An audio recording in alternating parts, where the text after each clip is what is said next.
Okay, so this week is MOS Skills Training. MOS is the 12th of November, which is a horizontal construction engineer. And so we're focused on basically back to the basics of operating our equipment that we have in 2CR. Right now we brought out our Hemi, our dozer, and our grader. Right, so the different positions that we have, like javelin positions, trenching, really stuff like that. So individual vehicle fighting positions, that's going to be two different pieces of equipment that's digging that stuff. So our I-Hemis, which are the excavators, are going to be digging those trenchings, like personnel fighting positions, javelin fighting positions, stuff like that.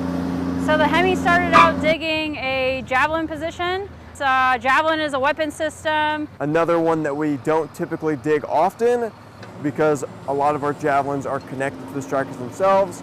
But for this MOS skills training, we're trying to perfect every position that we can dig.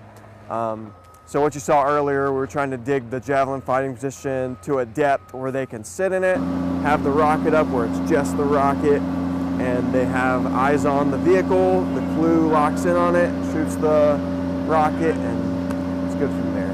You have the one side where they actually fire the weapon, and the other side's where they keep their ammunition, their personal gear, what have you. The dozer, which you see digging behind me right now, doing more like vehicle stuff. So vehicle fighting positions, whether that be just survivability or the fighting positions themselves.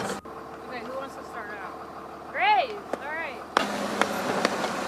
Okay, so the dozer is working on a vehicle fighting position. They sometimes get confused between vehicle fighting positions and vehicle protective positions. And so I'm just trying to teach them the difference. And normally we hit the ground running and it's very fast, fast, fast. And so out here we're getting back to the basics and we're trying to perfect those positions and understand those positions before we just kind of have to hit the ground running.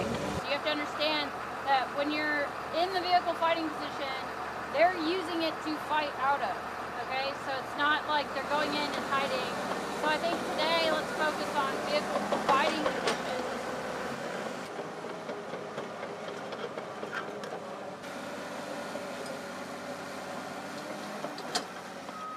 Top view, here's your dozer, right? You're going to start pushing at a 3-to-1 ratio. Okay, that's your ramp going in. And as you're pushing that berm up in front of it, right? Now you're going to go as long as the vehicle that you're trying to put in that hole, right, for the fighting position. So you've got the vehicle here, you've got the berm in front. Now what you want is you want that vehicle all the way underneath the ground as much as possible. So once you're done with the vehicle fighting position, the vehicle fits in there, the turret's above the mount, or you're doing a tier 1 and the turret's below it. It depends on what kind of they want and how protective they want to be too. From the side, you're basically going to have that 3-to-1 slope coming in, right? And then you want to get as deep. This is your ground level, ground. Okay, and then you're digging, you're pushing up that dirt, you're digging, pushing up that dirt. You're going to continue to go down until that vehicle is completely at hull or turret deflated. So what we're used to is they put ramps on both sides. That's a concealment position, it's not a fighting position. So we're really just testing a new proof of concept to see if smashing this up works or if we have to figure out a different way to do it. Kind of what we're focusing on is the vehicle stuff, so like digging in the striker since we're a striker unit.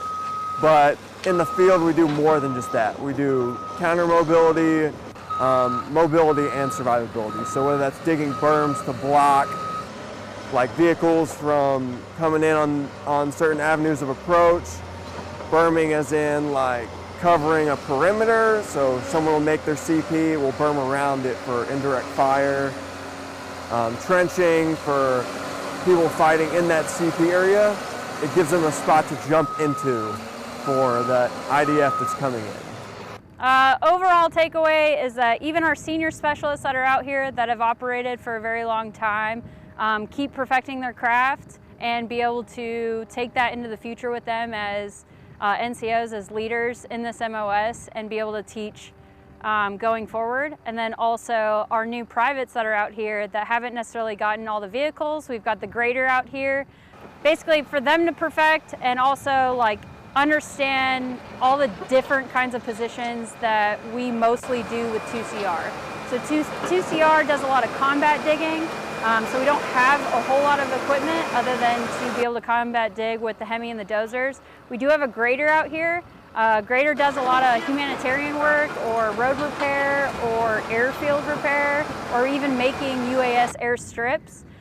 So they haven't had a lot of knowledge or training on that side of being at 12 November and being, I guess, more diverse in their MOS. And so I'm showing them kind of the different sides of if you're getting stationed to different duty stations, that you could be doing different things with different equipment.